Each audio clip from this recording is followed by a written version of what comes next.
Welcome to Guide Guru. We hope this video helps. You start by securing your data and preparing the tools. Back up everything and confirm the copy works. Once done, create a bootable USB with the OS you'll install or a live Linux for cleanup.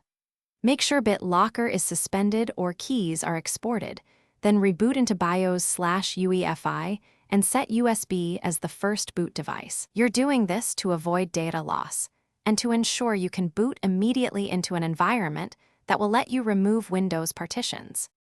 You'll now remove Windows partitions and related system areas. Boot from the USB and access the installer's drive options or a disk utility. Locate and delete the EFI, MSR, and Windows primary partitions. If you're replacing the OS, create a new partition table and format appropriately. If not, leave unallocated for the new installer. For sensitive disks, run a secure wipe like disk part clean, all or a single pass overwrite, so data can't be recovered. This step ensures Windows files are gone. Complete the process by installing your chosen OS or finalizing the drive state. If installing, follow the installer prompts to create partitions, install drivers, and set accounts.